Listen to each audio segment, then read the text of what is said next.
Salut et bienvenue dans cette nouvelle vidéo.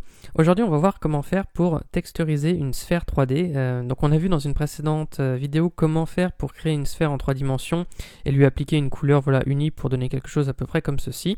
Aujourd'hui on va voir comment faire pour que cette sphère, on lui donne un aspect comme ça avec des bandes noires et blanches, mais on pourrait évidemment faire toutes sortes d'effets, des damiers, des choses comme ça. Enfin après il n'y a pas de limite, ça dépend simplement de votre créativité. Donc nous on va voir comment faire pour lui mettre des bandes comme ceci. Donc pour ça je vais reprendre mon précédent document, donc celui de la sphère en 3 dimensions. Donc je vous mets le lien de la vidéo pour faire ce tutoriel si vous ne l'avez pas déjà vu. Donc simplement on va reprendre notre sphère telle qu'on l'avait fini dans le précédent tutoriel. Et donc je vais créer un nouveau document à partir de là, de 500 pixels de large par 500 pixels de large. Voilà, donc comme ceci, 500 pixels par 500 pixels en 300 dpi, je fais créer. Je vais double-cliquer sur mon calque d'arrière-plan pour le déverrouiller. Je vais prendre mon outil ici de dégradé. Je me mets sur un dégradé du noir vers le blanc. Et je fais un dégradé comme ça de haut en bas en maintenant la touche Shift enfoncée pour qu'il soit bien droit. Comme ceci. Je vais aller dans Filtre, Déformation et je vais cliquer sur Onde. Alors ici, vous voyez, je vais mettre les générateurs au maximum. Alors là, il a gardé les précédents réglages que j'avais eu. Alors ici, admettons, je vais me mettre à 43, max 44, et ici minimum 97, 98. Donc vous pouvez reprendre les mêmes valeurs que moi. Je fais OK. Donc j'ai ce nouveau calque qui apparaît, je vais faire commande C pour copier ce calque, ou alors si vous êtes sur une ancienne version de Photoshop, vous faites clic droit, dupliquer le calque, et vous le dupliquez vers votre document.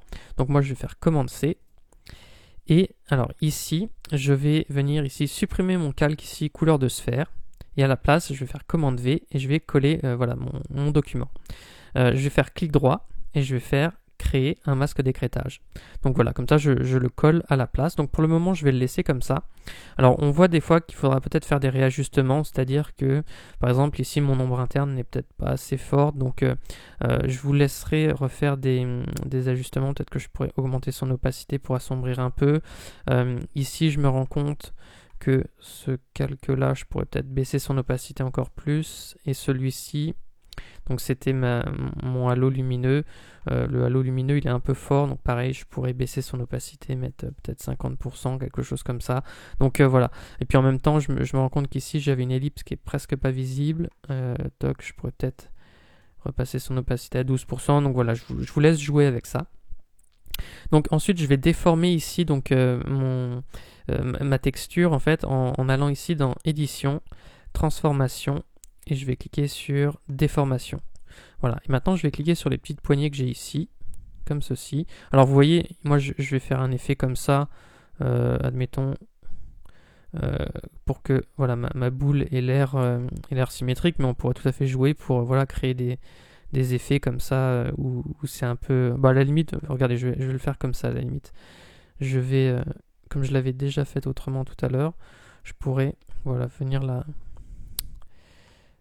transformer comme ceci. Quoique je sais pas si ça donne quelque chose de terrible. Ouais, je suis pas forcément convaincu. Bon, admettons que je la retouche comme ça.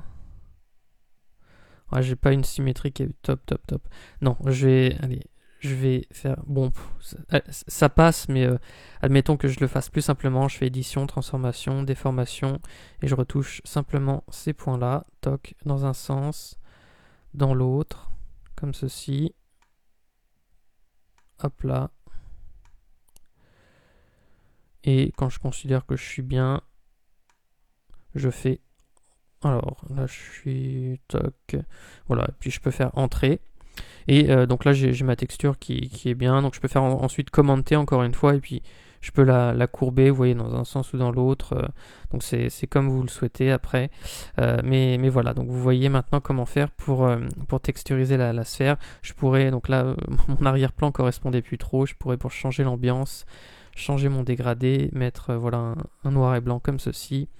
Et voilà, donc on a vu comment faire pour pour voilà, appliquer un réglage sur notre sphère et lui donner finalement une apparence un peu différente.